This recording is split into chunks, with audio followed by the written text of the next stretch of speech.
right, greetings once again, royalties. Just as every week, every Wednesday, we gather here and share our thoughts uh, about topics that are important to our community, both to raise consciousness, but most importantly, to look at practical way we can address issues in our various issues in our communities. So this evening, we have gathered once again. We want this education, but beyond education, application of knowledge that we learn to be used to rebuild our society. And therefore, we have gathered this evening building a culture of learning together, exchanging knowledge, and most importantly, practicing it. So this evening sections will be handled by King Kabbalah. We'll be discussing racism and culturalism. So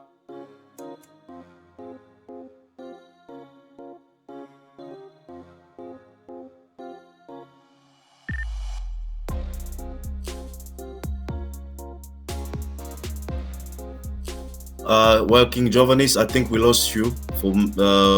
We didn't hear your last words, your conclusion. But anyway, thank you very much. Welcome to the Free-Minded Pan-African Academy today. My name is Kabbalah, member of the African Continental Unity Party. I'm also a member of the Free-Minded Pan-African Academy. As always, I say, if you have two shoes, please sell one and buy a sword. If you have two trousers, you need to sell one and buy a sword, because we are not living in the ordinary time anymore.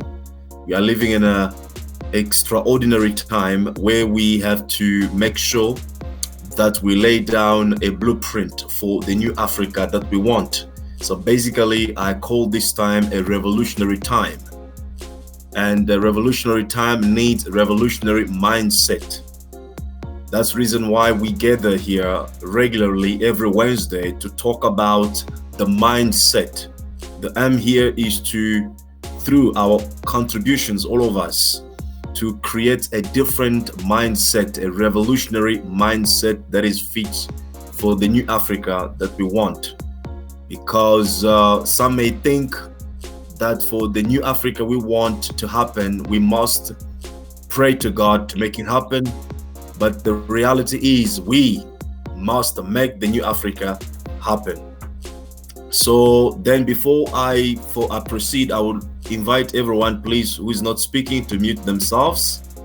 If you have your video on, please just mute.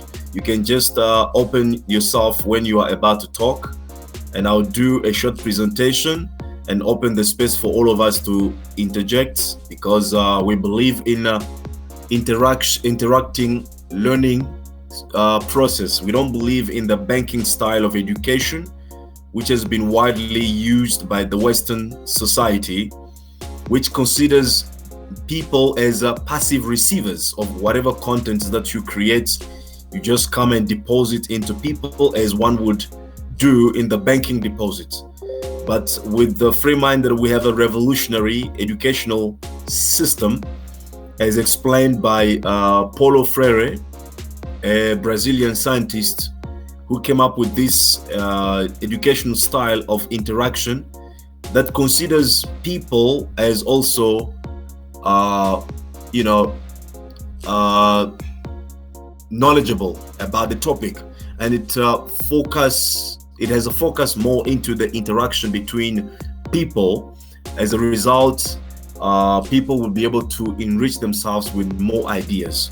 So today we are talking about racism and the culturalism, or racism versus culturalism. So basically, in my presentation, I want to outline to you the transition that we have made in the world, moving from racism or raw racism towards culturalism. And I'm going to explain what that transition means and implies. And at the end of this session, what I want all of us to keep in mind is awareness of our culture as African people. Culture as a backbone, or I should say a soul of a nation. Without it, there's no identity, there's no distinctive characteristics of a nation, and definitely there's no struggle for nationhood. It's like a person who is soulless, is a person who has no character, no identity, no mind, because soul is what produce our character, what produce our identity, what produce what we do and what people see. So the world as we know it has transitioned already from being racially focused, even though we're still living with the ramification of racism, but we have shifted away from racism towards now culturalism. Now, taking you back, not really far back, but just a couple of years or a couple of 100 years ago, when racism was really rampant in Africa or in the world, according to the white man's vision, the world was kind of hierarchically structured, because in the minds of European people, everything needs to be handled or arranged according to certain hierarchies. You may refer to Maslow hierarchy of needs, where he puts human needs in different categories. The most important one on top and the least important one at the bottom. The same vision was also portrayed on the social arrangements of society, so that human beings can be classified or arranged according to the most important people, who are blue-eyed people, light skinny people, Caucasian, that are calling themselves white people, and the least important people being then the darker skinned people that were called Negro or African people, right? And based on this understanding, there were treatments, there were actions, there were institutionalized behavior targeted against the people who were deemed inferior.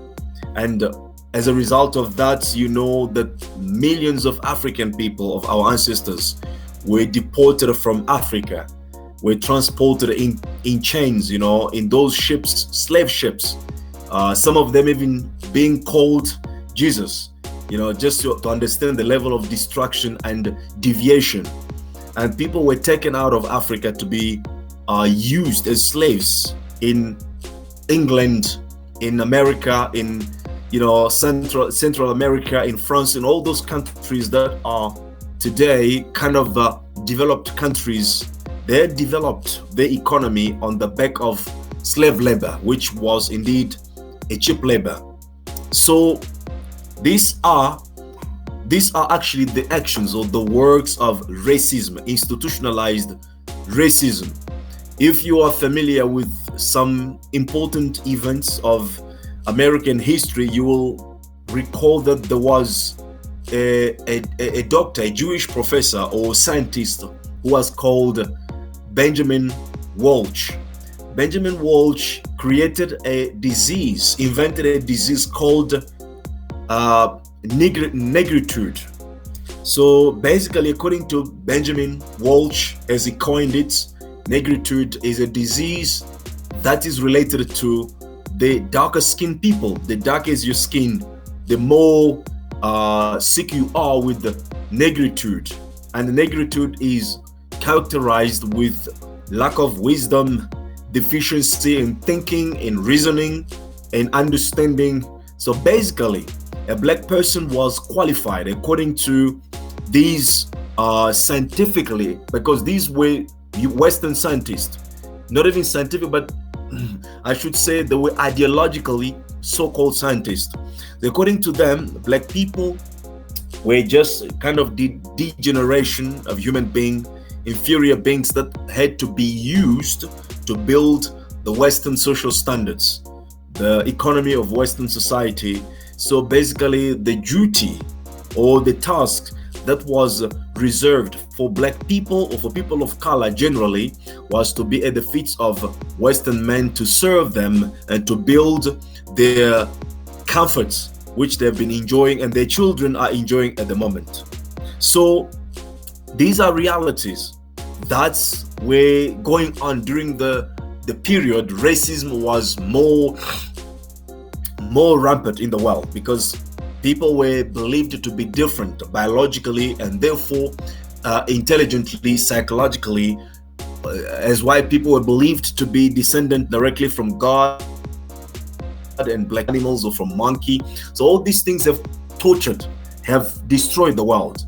You can remember the Jewish people were massacred based on the same principles of racism, you see, that were triggered by evolutionary, I should say, humanist, yes, revolutionary humanist. That's how they are called.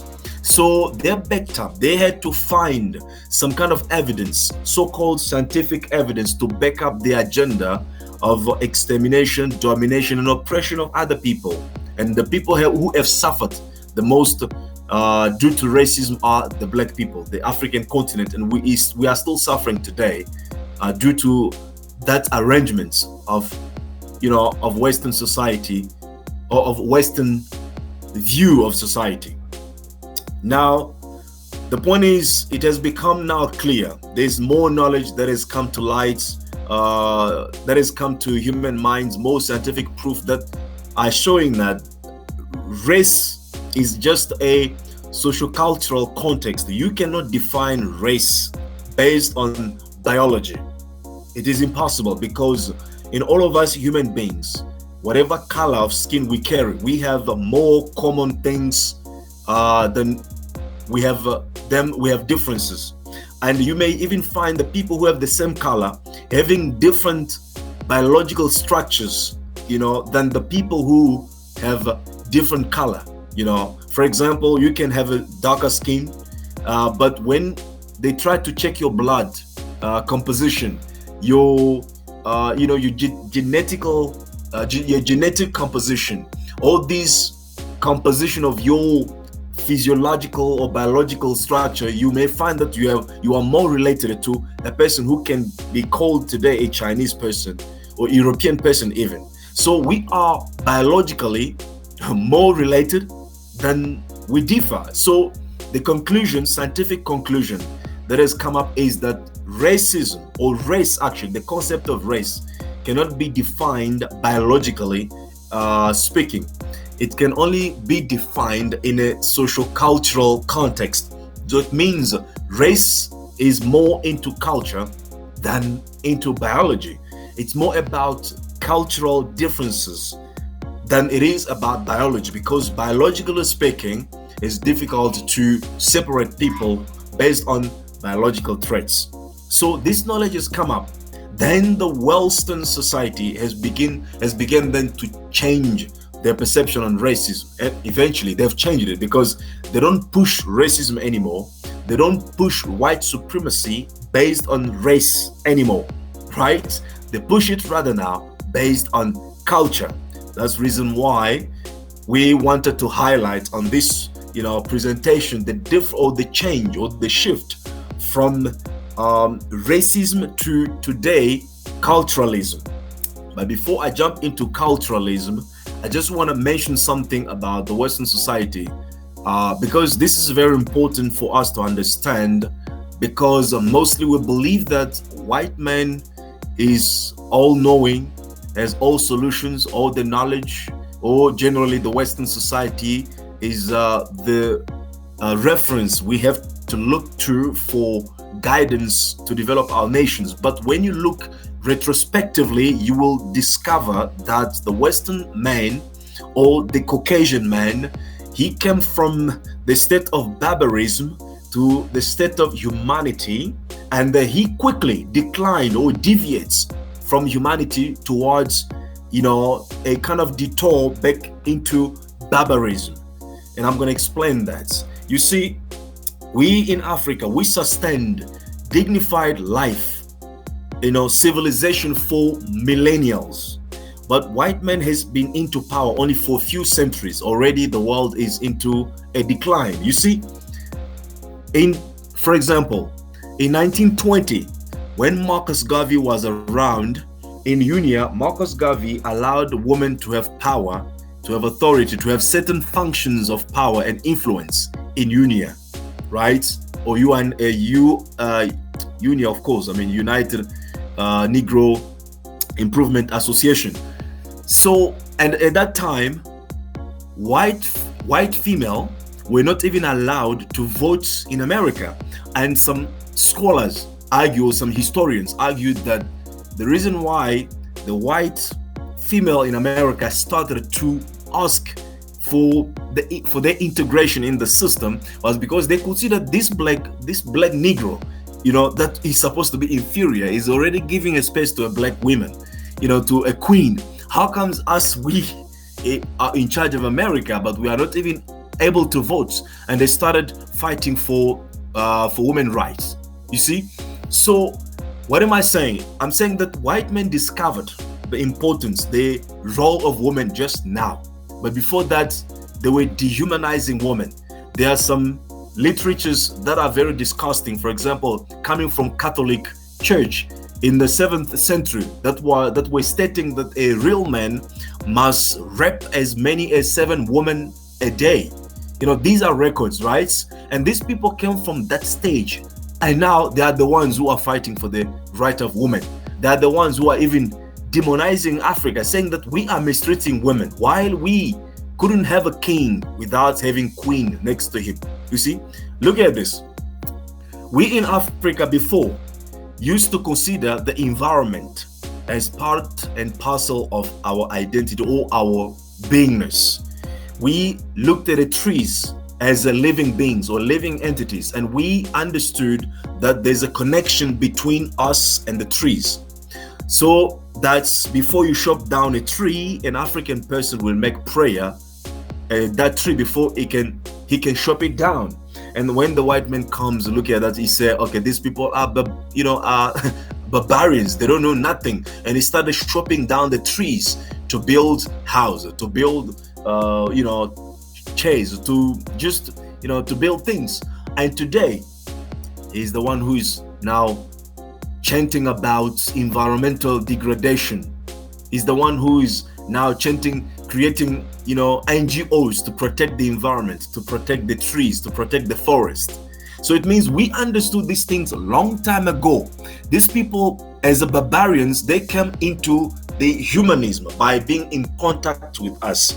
Then they began to discover how important the trees are after they have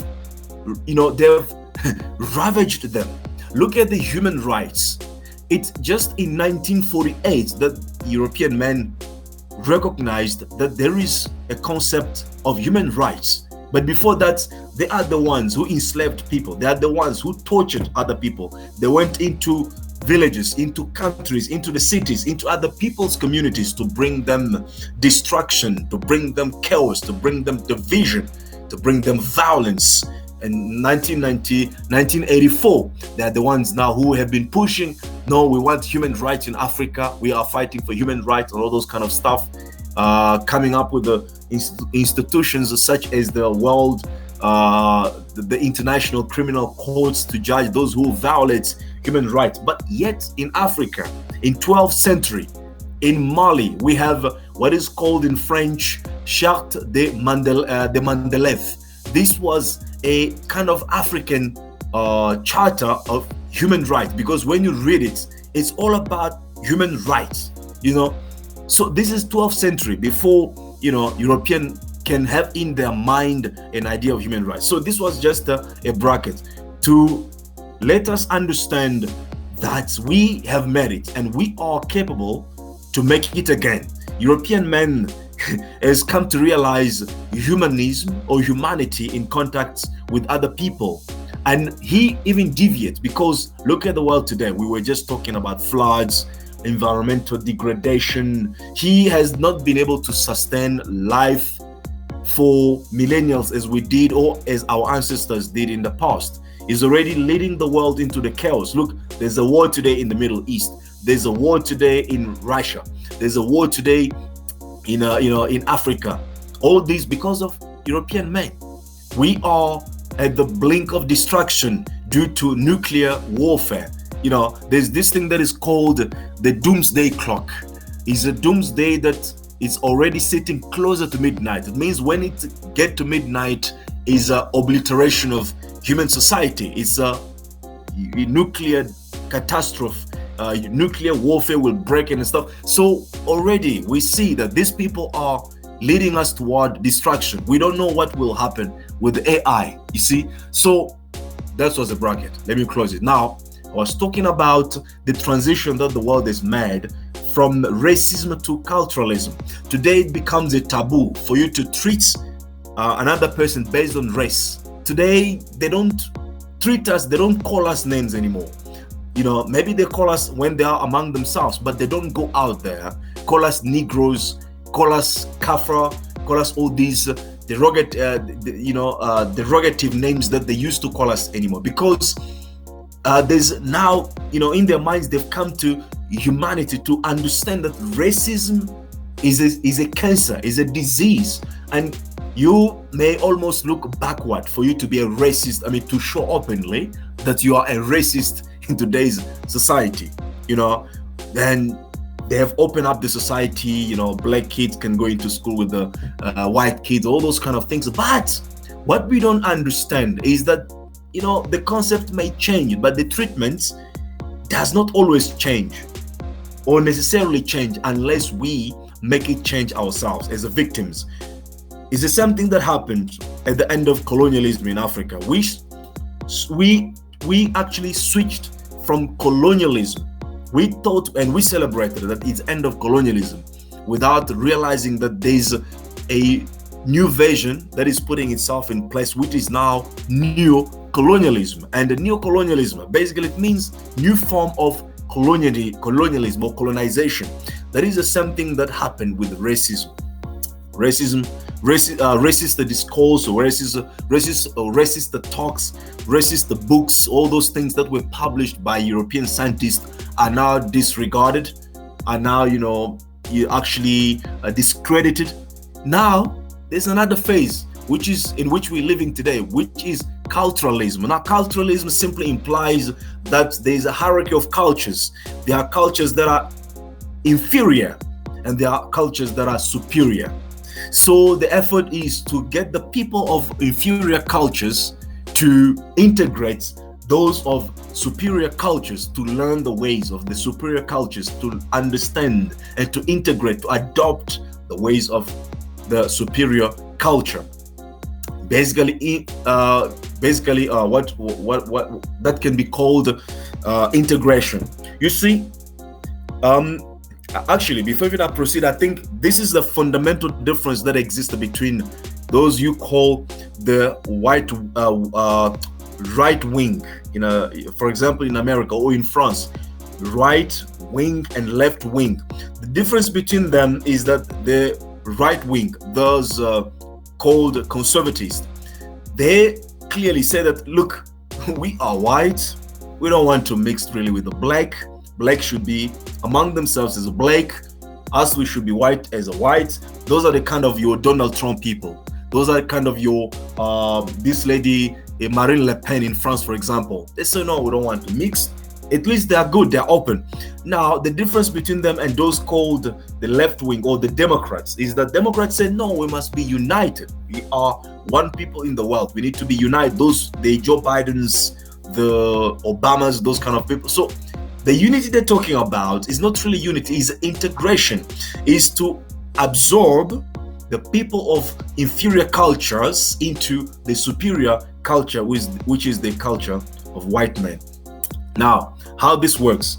It works in the sense that for you to be accepted, you must kill a portion of your culture, if not all of it, and adopt or embrace the Western culture, the white man's culture, for you to succeed, for you to be accepted, for you to get some credit.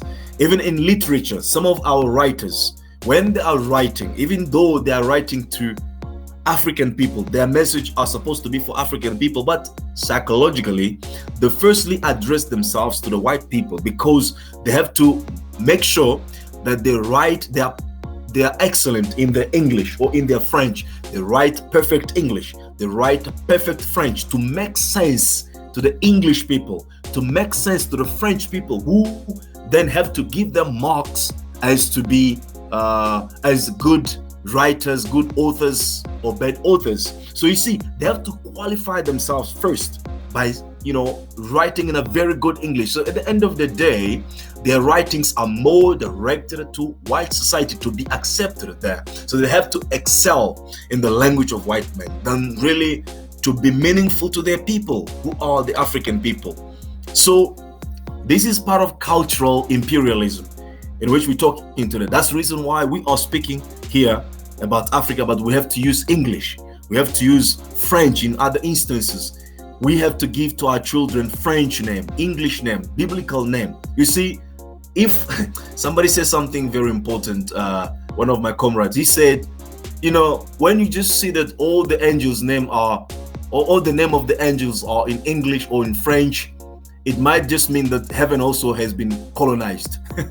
You see, so cultural imperialism is very, very important today, or culturalism is very important today, because you must understand that culture, as I said from the beginning, culture is the essence of the identity of a nation, or actually is the soul of a nation. Because what makes you to say you are a South African, you are a Congolese, you are a Ghanaian, is because you acknowledge the bound that exists between you and your fellow Ghanaian Congolese, which is the culture expressed through the language, ways of life, history. All of that are the pieces that form what we call culture, right? So what makes you, as you walk down the streets, you see a Zulu man being beaten down the street, what makes you jump? Or a Sutu man or a Congolese man, what makes you jump to intervene is because of culture. When you hear him speak, then you realize that this is my blood. Your blood shakes. You feel like, okay, this is my brother, this is my sister. What makes you feel that way is because the culture that you have between you connects both of you. Then you feel that you need to fight for your brother.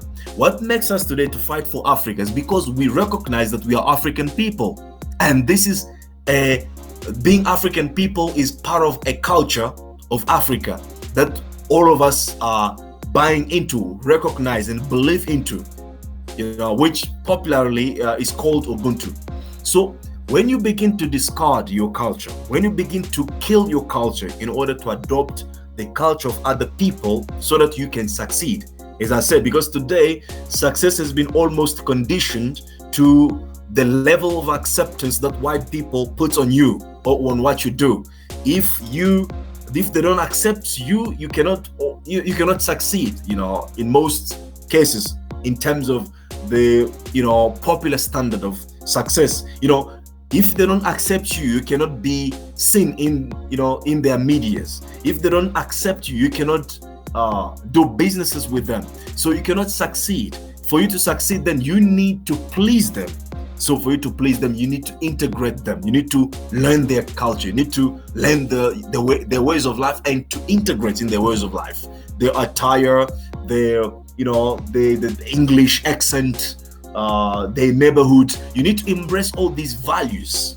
You need to look at our village as backwardness, even though the end goal of of most of white people is to live, in a place that we can call today a village that we are running away from. You see, there's this guy that is a fisherman. He's going and fishing every day, and this guy is coming from the city. Is telling him that you are fishing, going here every day. You fish one fish, you go home and eat. Tomorrow, come again. And he asked him, "What do you want me to do?" So, you must scale up your business. You must industrialize your business. You must fish more fish at once. And he asked him why, so that you can make a lot of money. And he asked him why, so that you can go leave the village, go and live in a suburb where you have big house and can have a lot of businesses. And then ask him why, so that you can then retire and live in a natural space where you are not exposed to these genetically modified organs. The picture that he painted was pretty much the same picture that the fisherman was experiencing there, being in a village, in a natural place, quietly going to the water, to the river, fish one fish today, eats, is satisfied. Next morning he did the same thing. So the bottom or the end goal was exactly the same thing that fisherman was experiencing. So this is what has been put in our mind through the propaganda media, all these things. We look our ways of life, our villages lifestyle as backwardness, so we need to embrace the culture of white men. But the danger is, once you neglect the culture, you then kill the connection that links you with your fellow Africans, and you will begin to feel that you are not interested to the struggle of your people, because the culture is destroyed. The only thing that can put us together is the culture. The only thing that defines you as, I don't know, Twi people or Yoruba people is the culture. And once the culture is no longer there, there's no reason for you to fight for South Africa. There's no need for you to fight for Congo. And what replaced culture is individualism.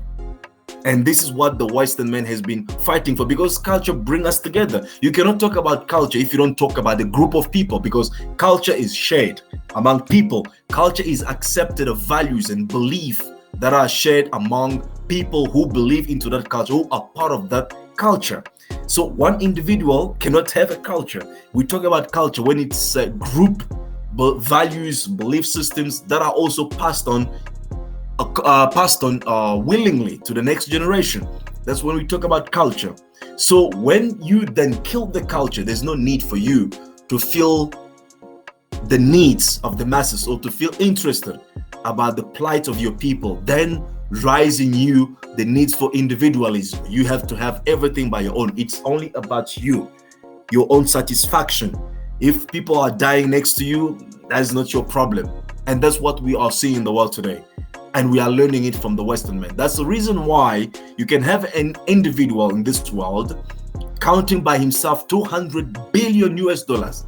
Can you imagine that number? 200 billion US dollars by himself. If they give you that, just maybe 10% of that money, you won't be able to finish it in your lifetime. But this is a person by himself, 200 billion US dollars. While in the same America, there are homeless people. In the world, there are hungry people. There are people who don't even know where comes the next meal tomorrow. There are people who are suffering because of hunger, diseases that can be cured, but you have somebody amassing that kind of money and willing to get even trillions, because they came all the way from millionaires. Now they are multi-billionaires. What is the end goal? Having trillions. You see, this is what happens when there's no culture anymore, because culture creates in us commitment. So the conclusion that I have is this: if we allow ourselves to have our culture as African people destroyed, then we may just also accept the fact that we will have to face a total obliteration as an African people, even though physically we can remain alive. But the concept of Africa, the identity of Africa, the essence of what makes us as a people, African people, will be destroyed.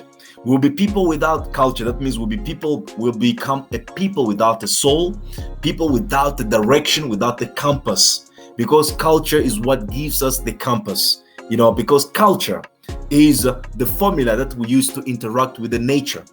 Culture was developed through the interaction of the people with the nature. Culture is developed by the means of trying to inquire from the nature, what can we eat? What can we do to cure ourselves if we are sick? And by that exercise, we develop culture, and that brings us together. So when there's no culture, there's no identity. There will be no identity as a society. There will be no a compass in terms of where we are supposed to go as a people, because we are people, because we have a vision, because we are aspiring to some excellences in the future, and all of that are embedded in our culture. Today, the Western man is telling us that for us to be modernized, that's what they call about modernization. We need to abandon our culture, because our culture is backwardness, and we need to embrace the Western culture, which is in trouble, because today the Western man is in trouble with his own family. He doesn't know the concept of family today. He doesn't know what is a female, what is a male. He's totally confused, and this is the culture that we are being told we need to embrace, to modernize, to move forward. So I think we need to think twice if we want to preserve ourselves as African people. The first thing that we need to preserve is the culture, because within our culture we find the blood, we find the spirit, we find the soul that make us the people who we are, distinctive, and unique, and people who have a destiny. You see, our ancestors sustained civilization for millennia, as I said from the beginning, because they had a culture, and if we allow ourselves to be destroyed culturally, we may, as I said as well, face a total obliteration as a people. And we get to the point where the suffering of your child is no longer significant, because even what makes us a family is a culture, so it will make us a beast. There won't be any consideration for our parents, our elders, our children. So all these things will be forgotten, because we want to allow ourselves to be obliterated, culturally speaking. So this is to say that we need to preserve our culture. If we want to rebuild Africa, it should be in connection, in rapport with the culture of African people, not with the culture of European people. Because even though we may think that they are in advance, they are, they're excellent, they are developed, but I don't know about the sustainability of that development, because what I see right now is a way towards chaos as we're speaking right now. European society is a Confucianist society. Few are those who understand what is the essence of family, of life, and those for the rest, they don't care. Look what is happening in Gaza. People are being killed there. Children are killed there. People are hungry. But America approves. These are the so-called intelligence people in America, and Congress approves the bills about 200 or 24 billion US dollars to support Israel, which is actually massacring. These people are hungry, these people are suffering. So this already tell you that this is a society in confusion and in chaos. So will this be the culture we want to emulate? I leave that to all of us to discuss in this platform. But my conclusion is, for the leaders of tomorrow, who we want to become, we need to pay attention to our culture. We need to preserve our culture. We can also succeed by working through our culture. So that means we need to bring back we need to value our language. We need to value our names, African names, and we need to present ourselves to people with our African names. We need to value our African hair. This is for our queens. We need to value our African skin color. We need to value who we are, because all those things are part and parcels of our culture. And when we do that, when we are confident and comfortable enough with who we are, with our languages, with our traditions, with our ancestries, with honoring even our ancestors by doing the right things, I think we won't be far from succeeding. Because what we are trying to do now, we are trying to emulate a person who is falling, a falling empire, you see. So that being said, I said thank you for your time, and I render the mic to our MC today, who is, I think, King Jovenis, to continue the program. Peace and love, freedom and decolonization to all African people, those at home, those abroad, and those in the future. Thank you.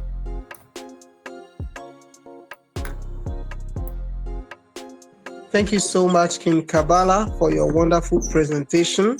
As you said it so rightfully, today's topic talks about racism and culturalism. Now we'll be opening the floor to our royalties to also give their opinion, ask their question, add some comment to what has been said. I only hold the microphone for long. King Kabbalah has defined what racism is, what culturalism is, and then what direction we are heading to, and the importance of we protecting our culture if we want to live on and on. I will open the microphone. If you have any contribution, any question, any suggestion, just open your microphone. The floor will be given to you. Then we can proceed. Thank you so much.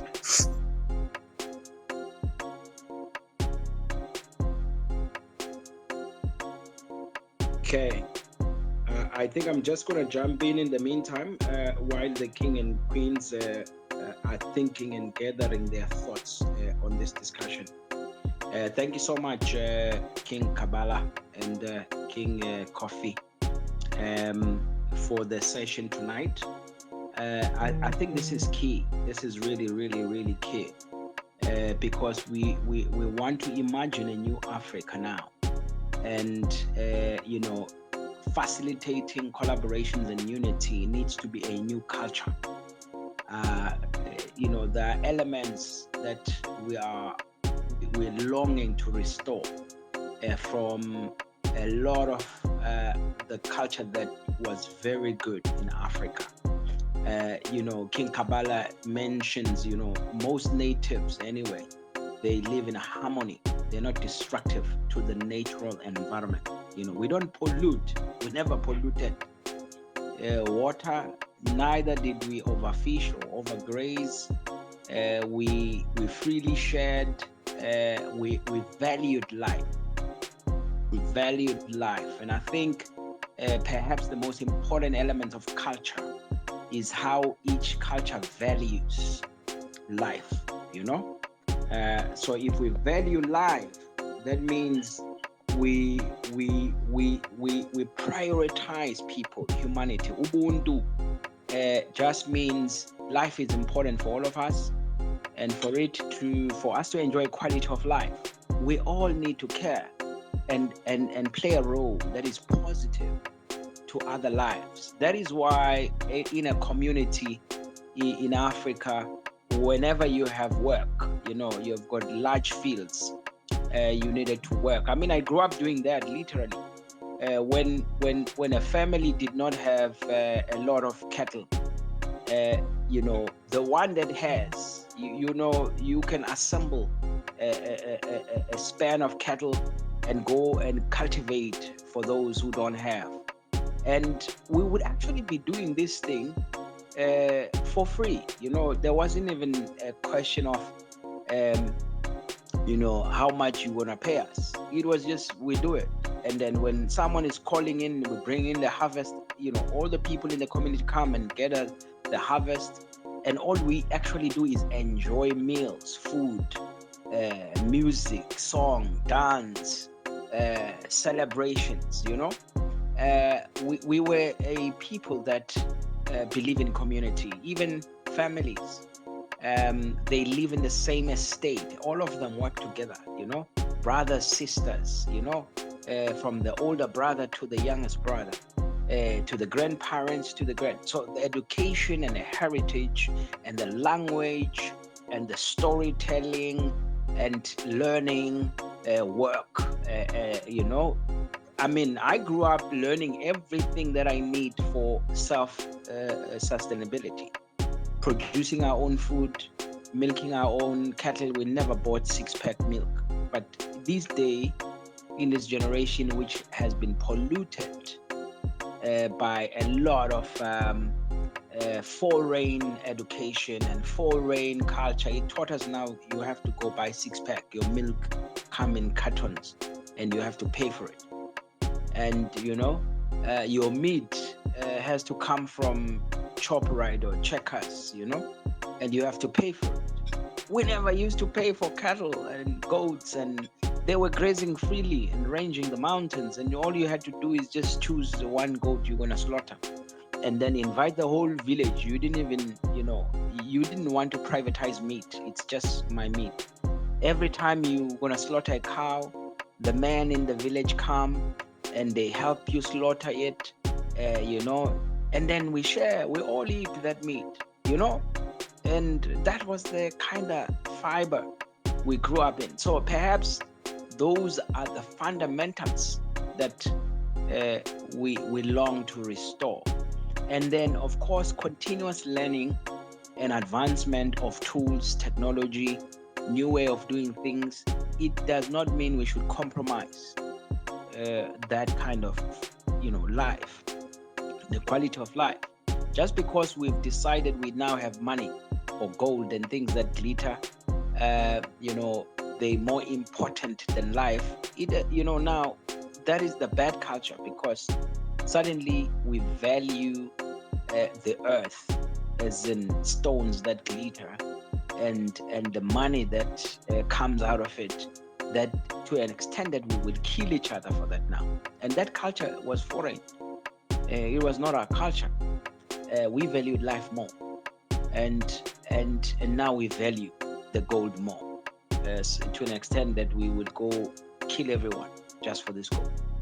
And that's the reality of it today. So perhaps it's a thank you, King Kabbalah, for awakening that conscience. That, all right, how do we reimagine ourselves then going forward?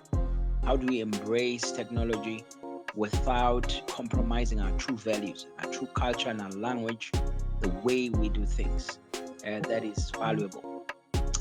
Yeah, I'm gonna park it at that. Hopefully, other kings and queens have had enough time to meditate and think of this matter, and then are ready to contribute. Thank you, King Coffee. Thank you so much, King Fanelo. Thank you so much. I think King Ebenezer want to take up the floor. I'll let you go, then I'll come after you. Thank you, Ebenezer. The floor is yours. Much greetings to you all. I believe that we are all doing well. Thank you for the floor. Giving me this opportunity. And I want to really congratulate King Kabbalah for such a powerful presentation. This is a mind-awakening presentation, and I believe that just as always we have been doing, this presentation will be recorded and it will be there for people to listen, because this is so powerful. It contains everything that we need, any knowledge that we need to be awakened through. This presentation contains it, and I would like to congratulate you on that. You are very, very, very good, King Kabbalah. Well, so you have said everything, and it is very important that as you are awakening us and awakening our mind, that we need to go back to who we are, or we need to go back to who we were. It is very important, and this is something that we need to grab. At all costs, we need to fight this fight and get back to who we were. Because, for instance, like in the world in which we are today, so many people do not know their selves. You see, and if you don't know yourself, you pave the way for anything at all to come directly and influence you easily. Because you do not know who you are, so you don't know who you are connected to, you don't know things that you are connected to, and you don't know where you are going. So whoever comes with anything which looks more like influential to you, you are quickly, or you are likely to follow that person's steps. Meanwhile, that might not be the perfect thing to you, because that is not what you are, that is not what you are connected to. Yesterday, I was having a conversation with a friend, and then I was telling him, I was trying to explain some certain things to him in terms of colonization, and right now, new colonization. Those experiences that we are going through, and those forces that are still around Africa, and they are still, influencing some of the African people, where they are getting access to Africans' lifestyle, as Africans' resources, and Africans are being seen to be a poor continent. Meanwhile, it is never so, and even there is a proof that it is through this African continent that all these countries that we admire so much, got their world. You see, so I was trying to let him know, and I was telling him that, see, this time around, with this current generation, not even with these current generations, but even far back to maybe our forefathers, all of these people have been born into the colonial systems.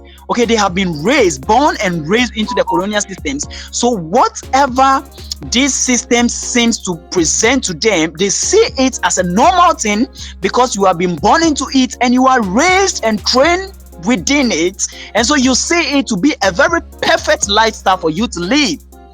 Meanwhile, that wasn't the life you were living before they came.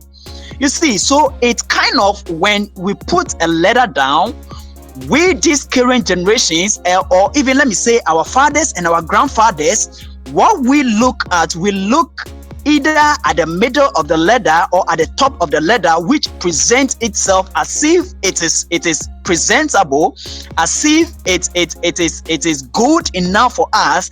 We don't try to access the roots or the base of the ladder, which maybe if we try to access that, we will realize that the top or the middle, which is presented, and we see it as a presentable thing. Once the foundation or the basic of the ladder is not right, then automatically that good presentation that we have seen and we are admiring today is going to fall, because the foundation is not right.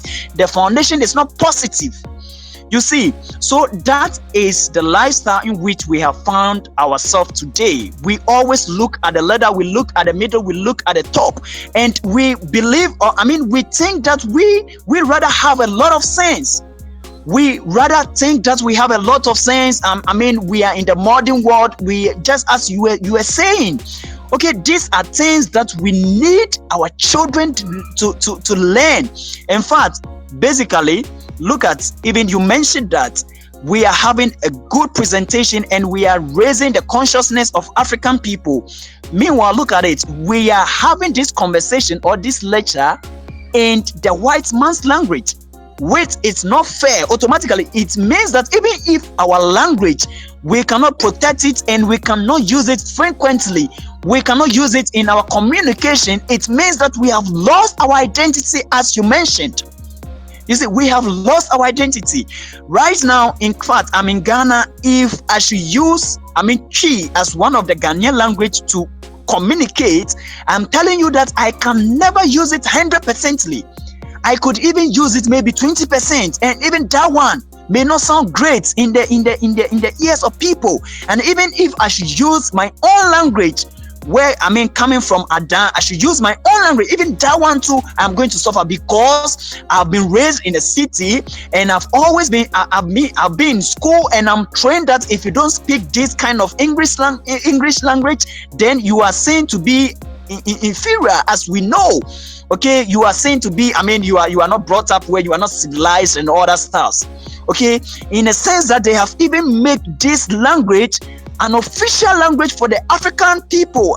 In Ghana, they have made it an official language. If you go to school, you don't pass this language, you can be, prevented to enter into tertiary. I get me, and this is a hell experience, it's a hell lifestyle that we have embraced. Okay, so it's like all we, this current generation, in fact, truth to be told, we are rotten. We have been rotten in our minds, in our psyche. So right now, what we need to do is that as the few of us are waking, we need to continue to spread to raise the consciousness, create awareness. We should be able to go into school with such lectures, okay, such presentation, to present it. Let us take it that we, this current generation, have rotten. We have been rotten in our psyches, because we think that anything white is presentable, and that, and the reason why we believe such is because we have been born into that system, and this system is a programmable system. It's a system that has been programmed, so whoever is born into it and raised into it will probably see it as a best system. Okay, so it means that the few of us who are waking now need to create systems, go back to the African system, create this system, make them stabilized, and then the children that we will raise, we should ensure that we are raising those children through this African system. So you realize that in maybe 15 years, 20 years to 50 years to come, we are now going to get a generation who are now going to, to be raised in the African system, understand it, and they will not see it as a barbaric system. You get it? So this is something serious that, for look at it, is only few of us here having this presentation, but we should take it upon ourselves, understand it, and then tertiary university, visit tertiary schools, secondary schools, and even junior high schools, primary schools, to teach them. We must let them know that no, this is not how we were. We were like this, and how we were was really beneficial to us. We were in peaceful society. We were living a comfortable life before we got these people coming. And you see, the last time I was saying that, look at this. Right now, we have accepted the Western marriage system, like wedding and other stuff. And you see, if you should trace or do investigation in marriage, how marriages are divorcing nowadays, in the name of this wedding, you realize that it is so amazing. Like, it is such a crazy thing. If you should link today's wedding marriage lifestyle, the white man's lifestyle that we have embraced, and you should compare that to our olden days lifestyle that our ancestors lived before, you don't see all sort of these problems. Okay, you are being told, or you learned that our ancestors by then, they could live with maybe 5 wives, 6 wives. They give a lot of children. They give birth to a lot of children. And the thing that they survive on is maybe on farming, or you see those kind of styles, and they live in a peaceful environment. You don't see them fighting and other stuff. But now we have adopted the Western lifestyle of marriage, which is called wedding, even churches, because we have been saying that the Bible that we have accepted, that we said through the Bible we are getting to know God. These people were the people who brought the Bible and they forced it on us. So now the African man who is now a pastor, learning from that Bible, now thinks that wedding is part of his culture as an African, and so they adopt this and they fancy this in the churches. And when people get into marriage this through that lifestyle, in no time you learn that the marriage has divorced. You see, you learn that the marriage has divorced because this system of lifestyle or marriage within the continent or the country of these white people, that is the nature of it, in a sense that if I get married to you and I see you with another person, then we need to divorce. And so the moment you adopt it, wherever this system go or whatever this culture go, that is exactly how it works, or it will work. And I don't see, even our pastors are not recognizing this, and they are not recognizing this, and we think, we are doing ourselves good. You see, so that is it's also part of trying to still get into what you have presented. That it's about time that we need to do away with these people. Even if research has proven that Africans were the oldest human being, they were the real human being. Even when you go to Google, you Google it, you see all those things. That Africans were the real human being, that through them all those Caucasians, I don't know how that is true, but its emphasis or the research, it proves that Africans were the real people. We were there before these people. So why is it that, so are we trying to tell ourselves that even though we were there, but we were doing nothing, we were not civilized, we don't know how to live life, and we will allow these people who have come currently to come and teach us how we live? You see, so these are some of the things that we need to let our children know. Our children know. We need to, in fact, as we are speaking in English, in fact, in my home, it is the same thing. I don't fancy my own language, and I don't blame myself. I blame the system in which I've been born in, raised in, schooled in.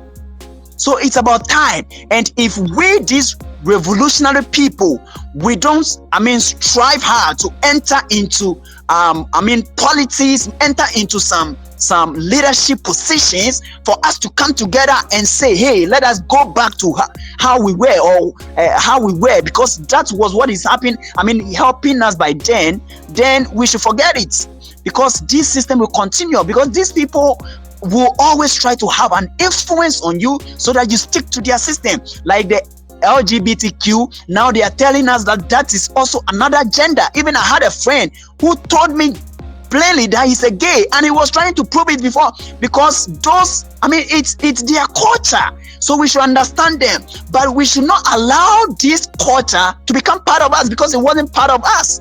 I told him plainly that you cannot you cannot claim that stand here. You get it? So these are some of the things that I think we need to do. And also, Thank you so much. a question. I would like to say that, we have learned in our schools that these trochosis systems, female genital mutilations, and all those systems, or let me say those, it was a culture, part of the African people. It has been abolished. Now, according to what we have learned, it means that those things were negative cultures or they were bad cultures. So how do we also go if we are thinking that we need to go back? How do we also, play around that? Do we have to accept those things or still abolish it and find a better way to live? Thank you so much. Thank you so much, King Ebenezer. I can see the excitement in your voice and then the vim with which you take up this topic. Personally, I think all your points are great, especially you giving approach of solutions to what has been and how we can address the issue by spreading awareness, raising consciousness, which you have been doing already. I've seen a lot of your videos. I've been to a lot of outreach with you. Personally, when it comes to this issue, obviously the floor is still open. We still have a couple of minutes in case somebody want to talk. But then I want to quickly come in here and then recenter the discussion about culturalism and then racism. King Ebenezer has put in a question that I will let King Kabbalah answer if there is nobody taking the floor for now. So King Kabbalah, King Ebenezer wanted to know about certain aspect of our culture that has not been entirely for the best, and how do we address that? Are we going back? I will leave the floor to King Kabbalah to answer if eventually there is nobody to take the floor. I think King Arnold is trying to open his mic. King Kabbalah, will you allow King Arnold to come in before you answer the question? Yes, please. Let King Arnold take it. He's our elder here. I'm sure he can better, give us a correct perspective on that question. And thank you very much for the question to King Ebenezer. King Arnold, Right, I think. okay. Go ahead, please. Hello. Can you hear me? Hello. Yeah, Can you King hear Arnold, me? you can be heard. You can be heard, please. Go ahead. Okay, thank you. Just want to say thank you from a good presentation from our king. I'm not a good speaker. The topic is so much interesting, something that is in my heart. One of the things that I usually like about it is that culture, that's the one that defines us. For an example, it gives us a source of reference. But what do I mean by reference? I mean that if they measure your height, they will say, if let's say you are 2 meter height, how do they come to the answer of 2 meter? Is because they've used the ground as a reference. From the ground, then they put it that way. Then they're able to come up with that number, 2 meter height. Now, slavery, colonization, imperialism, all of them, they don't define us. Why I'm saying that is because all these things, slavery, colonization, all of those things, right? They were interruption of our spirituality. So it means now that for us to define ourselves, our spirituality, that's where we were before the colonization. Now, I was thinking to propose something, I don't want to be long, that is it possible that under culture, that we start putting, let's have an example, 20 words. Let me just give you a simple example. It's a common language. When we talk, we usually refer to kids. I mean, children as kids. You'll hear a person says, I raised two kids. And then in the proper language, we do not raise children. You only raise plants and animals. For us in a proper culture, we use the proper language. We create an environment for children to develop, right? So that's why I was saying that if we can start now identifying certain words, let's say 20 words that we can define, then we as a organization or as a structure, we should agree upon. Because what I've noticed is that people usually form organization and structures, and you'll find that they don't agree to anything. You define that ancestor, what is an ancestor? Other one comes with a explanation that he got from the oppressors. So, like for an example, a brother now spoke. He was speaking about the term that I know in Sesotho is Letsema.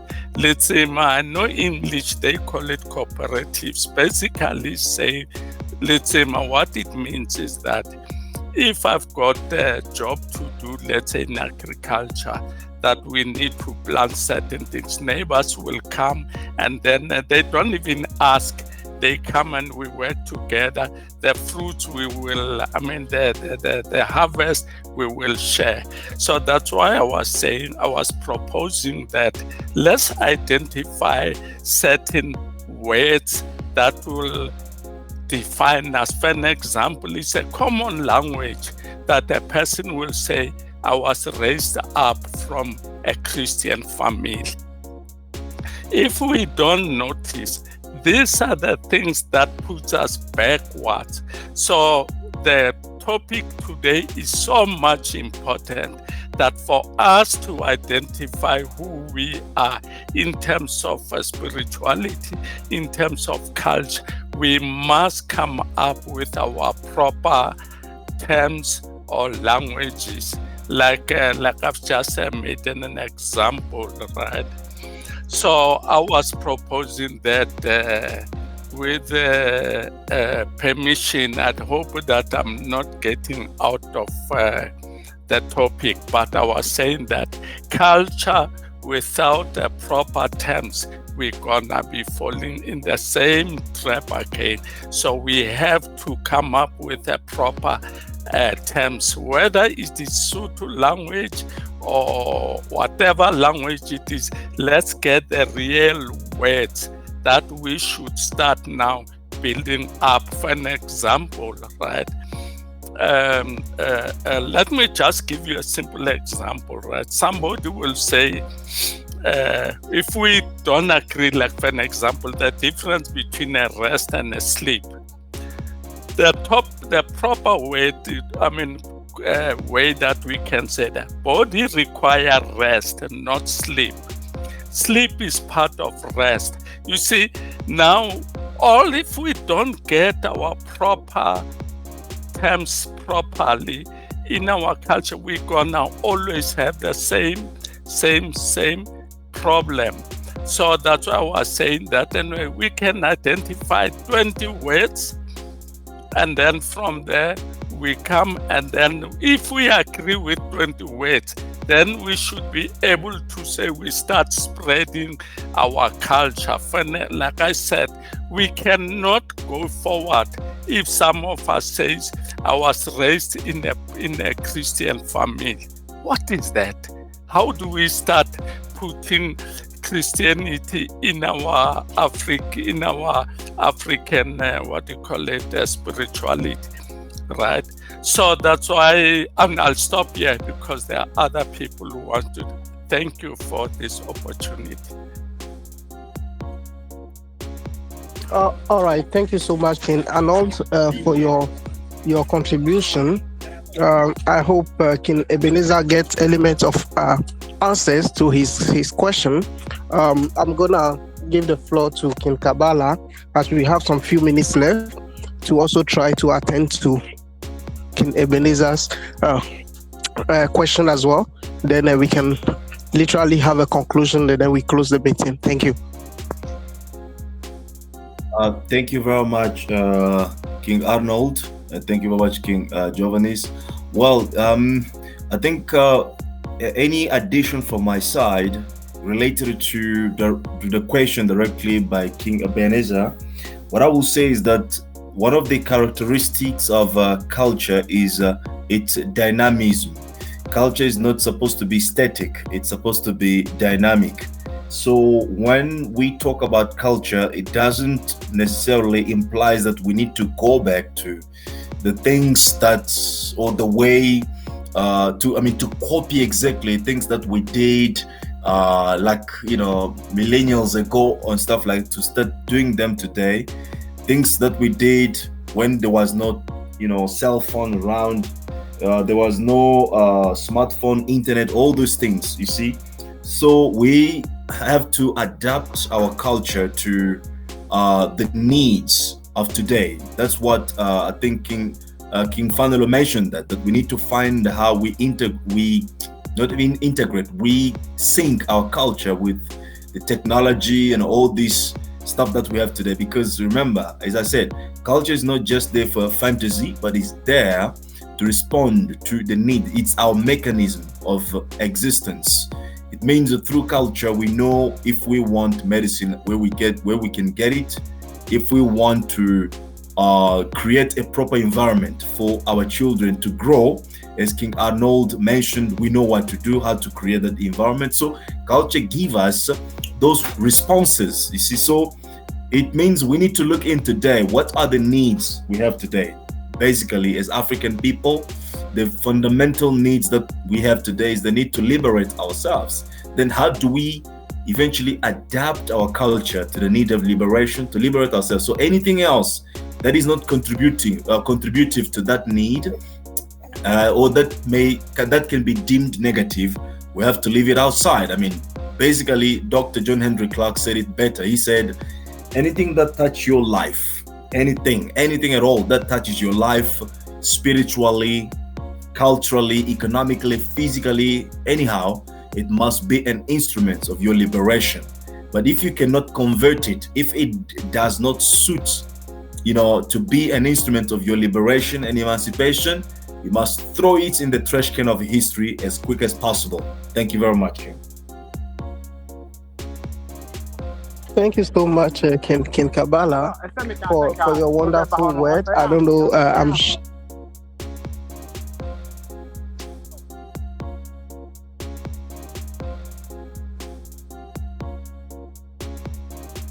we might have just lost King Coffee. I think it's the network issue. But yes, let's appreciate all the contributions tonight. A robust discussion indeed. Culture perhaps has to transform. It means, the more we participate as a community into those behaviors that are conducive. I love what King Kabbalah is saying. Anything that touches our lives must touch it positively and achieve one goal. We want to achieve the quality of life, a united Africa, sovereign state. We want to take control of our own economy.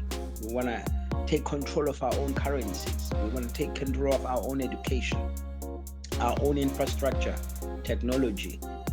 Because sometimes if we don't do it, it's hijacked by someone else. And then sometimes it alters our DNA, who we are. It devastates the environment. It devastates our being. And it harms us. And I think I love it.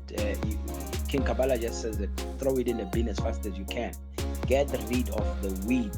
I mean, when you plant in a garden, you plant good seeds. And then your job as a farmer then is to always mind that garden and keep clearing the weed. Recognize that this is not the pattern of what I've planted here. So this must be a weed. I didn't plant it. It just popped up by itself, or the wind carried it in here. It comes from the neighboring territory or foreign fence across the seas. This is not who we are. And then get rid of it as fast as we can. I suppose we see it in the Arabic world. They protect their culture.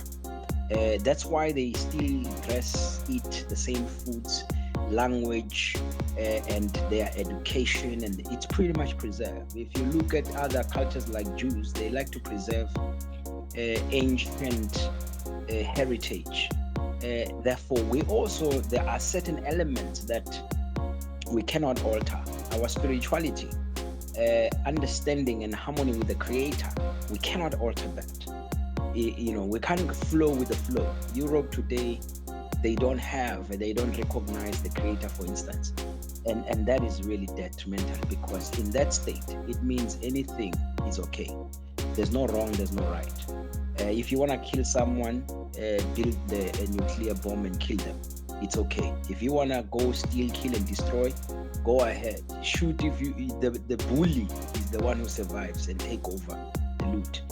That's the culture, the survival of the fittest. And that is what is causing all the killing and affecting the global peace today. And the greed that I want it all. I mean, when is enough? That's why now you have a single family, and it's hailed as heroism. He's a hero. He's so wealthy, but actually it's greed. You shouldn't have that scenario when you have people tonight sleeping without food, and people who don't have shelters, and you have within you the means to shift the game right now, but you choose to hog and resources to yourself or to your group or your club, and that is really wicked. It's wicked to the core. But anyway, we just want to wrap up and close, and just appreciate everybody who's attended, but spread the word. The intent is that we transform our minds, we transform our hearts, we work together. How do we change tomorrow? How do we liberate ourselves? So let's keep the language in that mode. Perhaps I will also encourage that one thing about the past, we should not hold on to it a lot, because we can't alter it. We can't change nothing in it. However, we can look at it and reflect and learn, okay, what can we do differently today and tomorrow? And if we have the mind that says, what can I do today or tomorrow differently, that will be positive, that will liberate me, that will be right, then I will be free from the shackles and the chains of the past, and perhaps the bitterness, the unforgiveness that comes with it, or the pain that comes with it. I can forgive and think positively about tomorrow, and then I can choose to love, because creativity comes in an environment that is charged with love. And I think King Arnold said it right. You have to create an environment that is conducive to be creative, and that really creativity comes at best when one is liberated and free, and rejoicing and looking a positive outlook to tomorrow. No fear, no anxiety, no war. And that's it. Let's create. Let's build nice gardens and live and enjoy our fruit of our labor. And that's what we want to achieve in this decade, in our lifetime. So we're going to park it at that. Thank you so much, kings and queens. It's always a privilege to share ideas together with all of you. I think we can close then tonight's session.